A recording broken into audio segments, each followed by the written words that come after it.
for the sake of all the people you've killed, I'm going to beat you! Hey, what's up guys, Warrior93 here, and here are my top 5 Dragon Ball events and news. Know that this list is completely based on opinion.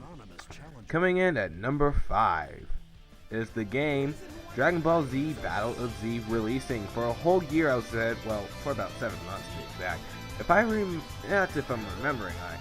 But since the announcement that came right after E3 2013 and 2014, the game finally released and I got it the first day while pre-ordering it and yeah, stuff like that. It may not have been the perfect game, but I will love playing it nonetheless, and it's really fun just to go back to once in a while. Coming in at number 4 is Dragon Ball Kai finally finishing up the Buu saga. As many of you know, that at first I wasn't really a fan of the original Japanese dub. The actors were okay and some didn't fit their roles, while the music just wasn't my favorite either. So, and then Dragon Ball Z Kai came out on Nicktoons.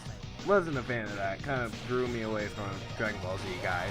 And then when Battle of Gods came out, that's when I really kind of grew into the Japanese voice actors and saw how much they grew into their characters over the years, and which made it really awesome. Plus, it came with great music.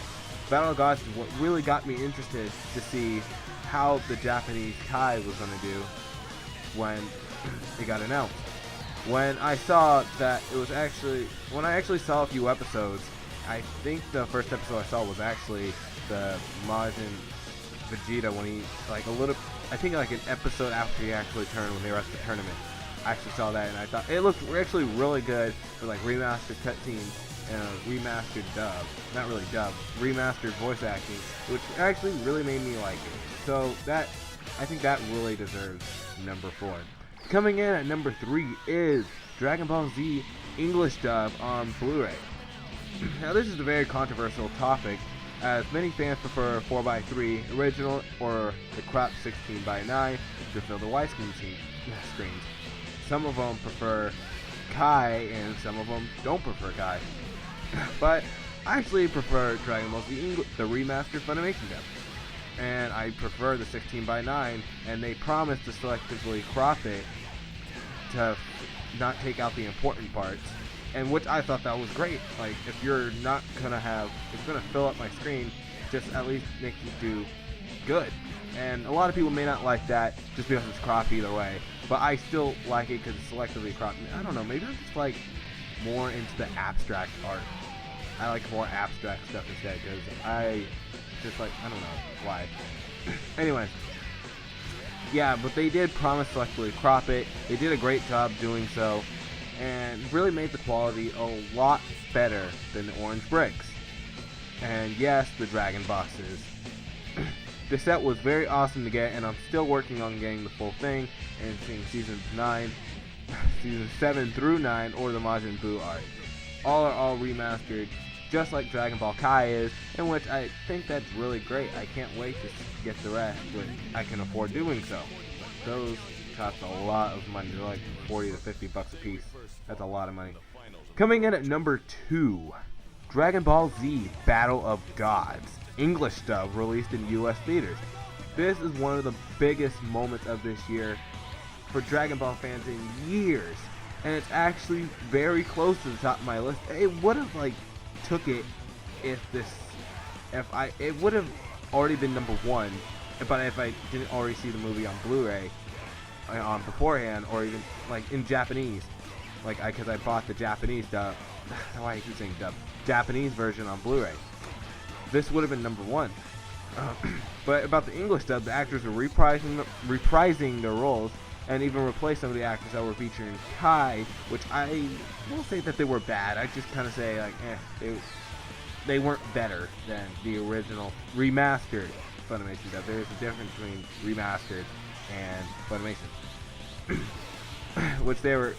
Yeah, it's kind of in favor of the Dragon Ball Z remastered English dub. And at last, number 1.